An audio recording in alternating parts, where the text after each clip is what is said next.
Hi there, this is John Wilkinson again from History Made Easier with another skills presentation, this time aiming to get you to think about concepts in your history. First, I aim to show you just how important concepts are in your work. And trust me, when a concept is central to the question, examiners forever comment how too many candidates did not show a good understanding of it. And it will be the same when a concept is integrated into an answer. If a brief explanation isn't given, will it be as effective as you want it to be?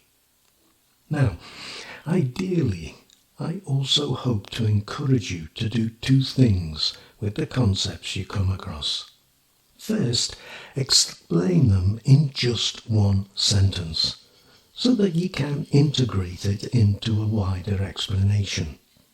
And second, to write a paragraph explaining the concept, because it might be the basis of your entire answer. Hopefully you'll understand my rationale as the presentation progresses. Now, I'm going to use the topics that I teach on both Paper 2 and Paper 3. On this slide, you'll see the wars I cover, and a few examples of relevant concepts, but only a few. There are many, many more. And you'll see a couple of past questions, one very general in nature, the other more focused. And at this point, I think I should also say that it's always useful to pause on these skills presentations. The tiger, Georges Clemenceau, epitomized total war when he declared in March 1918, "Home policy, I wage war. Foreign policy, I wage war. All the time, I wage war." In fact, total war encompasses a number of things. The way in which the war is fought, the scale of the war, the use of resources, including men, the degree of government control necessary to continue the fight, even the objectives of the belligerent powers. If enough of these things lean towards being very much in evidence, then it's reasonable to define the war as being total. The way in which it is fought can include whether it is limited to professional armies, or whether some form of national service, or with the war underway, conscription had extended the number of soldiers that could be called upon. The way in which civilians were used in the home fronts and were seen as legitimate targets is also a big factor. As to the degree to which the normal rules of warfare were adhered to. The scale of the war is also a factor. The number of belligerent countries, the size of the armies, the number of fronts being fought over, the war at sea, and two, the number of casualties. How these armies were kept supplied is another factor. The degree to which national economies were directed to the war effort, the manner and degree of government control over economies, and all things related to ensuring the production of war materials and the defeat of the enemy. The need and use of propaganda can also be seen as evidence of total war. Finally, there are the objectives being pursued. Using World War I as an example, these will include Germany's September programme, the agreements made between Britain, France and Russia, as well as the different peace treaties and the mandates gained by Britain and France. And don't forget the Treaty of Brest-Litovsk.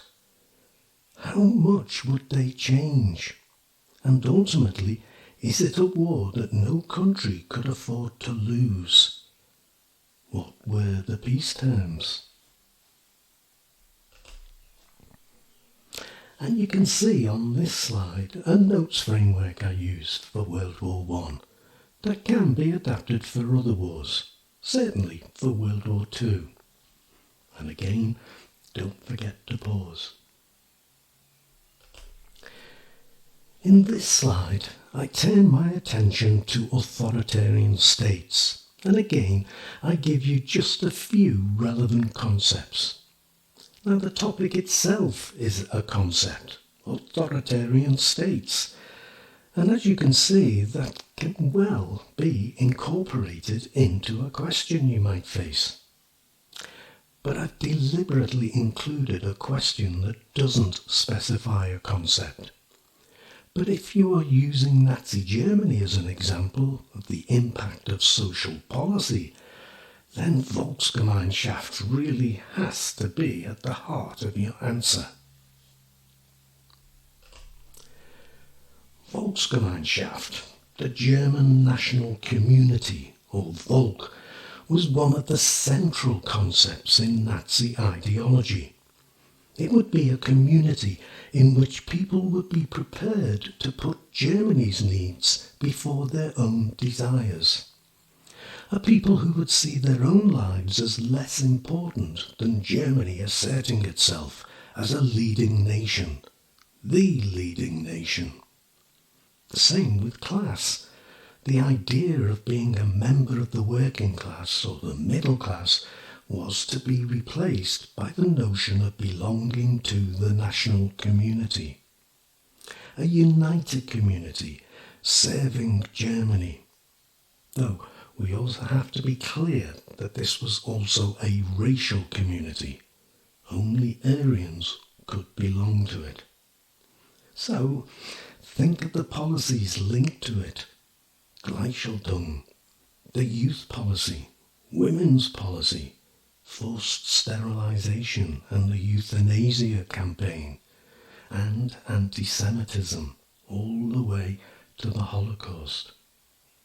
I think, along with Hitler's foreign policy and authoritarianism itself, it is the other absolutely central concept in Nazi ideology.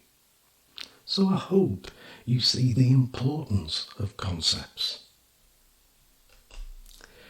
And so to paper 3.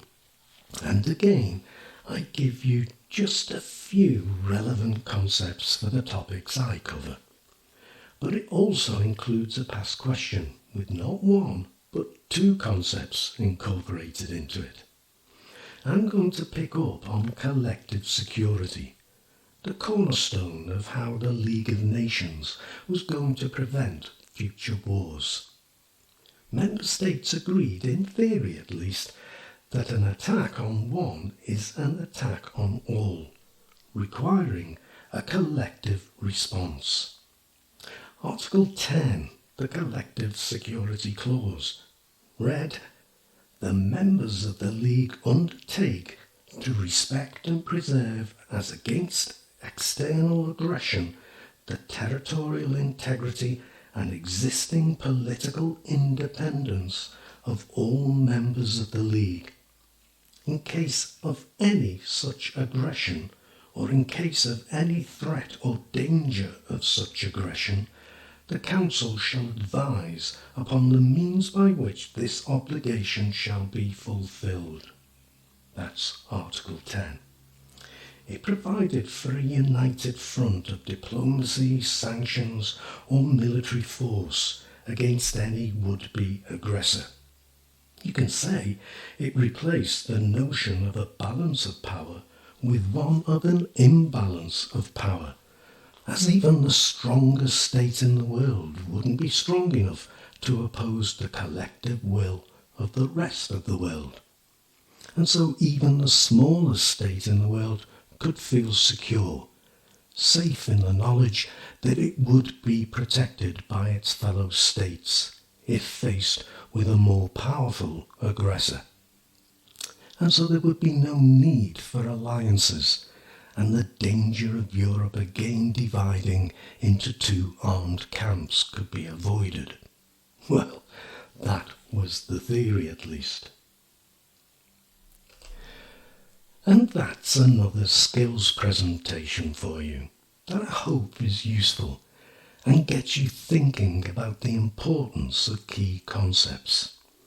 Even if you don't study the topics I teach, at least you'll see the importance of concepts. Each example I've given you, if used in an appropriate manner, is packed with marks. And that's what we're after, isn't it? So, don't forget that I may have a tutorial slot available if you are interested in that. If that's the case, you know the drill by now. Just get your parents to get in touch with me at historymadeeasier@gmail.com and we'll see if we can sort something out. But for now, let me thank you for listening and wish you the very best of luck with your studies. Cheers.